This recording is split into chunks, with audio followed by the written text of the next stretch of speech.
G'day everyone, thanks once again for joining in on the construction process of the Brahman.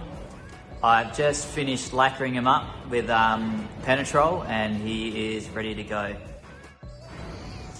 So a common question I get is, what do I lacquer my pieces with? I use Penetrol. You can get them at most hardware stores you can in Australia. I find it lasts for about 6 months with most of my sculptures for an outdoor piece, and then you'll just give it a recoat.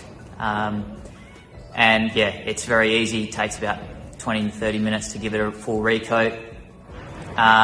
There's probably other products out there. I've found that one's the best for what I do. It's very easy to spray on, works well with the rust, really soaks in, and just finishes off the piece nicely. A piece this size will take about 300 to 400 hours. With the whole coronavirus and isolation, it was a little quicker for me. I found I just was able to spend a lot more time in the shed without distractions, which was nice. And yeah, I think it turned out just as good as what I was hoping. So here is the model figurine that I used to start with. This just gives me all the proportions and perspective of the piece that I'm doing. That way I can just balloon it up to the size of a Brahman or a little bigger than a Brahman, and that's how I get my perspective right. After that I'll generally get photos and pictures and drawings just to give me a bit more freedom with the piece I'm doing. So for those of you that are interested, I'll try and give you a little idea of what some of the pieces I've used. Most of them I think you will know, others you won't. The ears, for example, these are an old chimney pipe that just worked in really well with the ears. The ears are humongous on these Brahmans. The hump here was a barbecue lid. It ended up being the perfect size for the hump with a few additions. You can see there I've added 2 anchor points to the top. That's welded internally into the chassis just to give it some extra strength and support, and that way it can be lifted from the top if the clients want to lift it from the top. The old plough disc, they're always popular. Plough disc.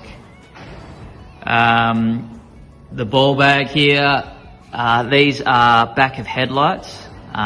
They just work out to be the perfect circular shape, and you get 2 of them together, and I've used them quite often and they work perfectly. Here's a old water pump, cast iron, so they don't actually weld that well, but they leave this really cool stamp on them.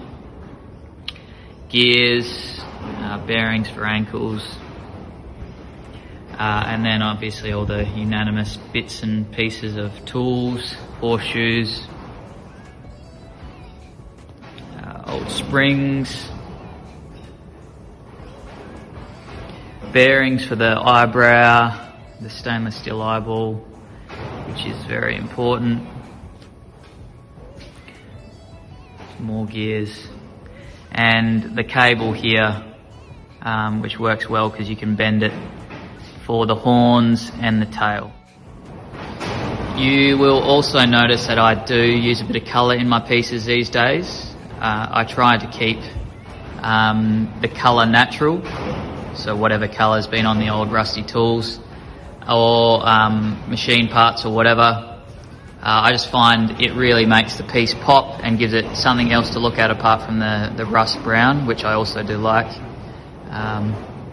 So the reds, the oranges, the yellows all work really well.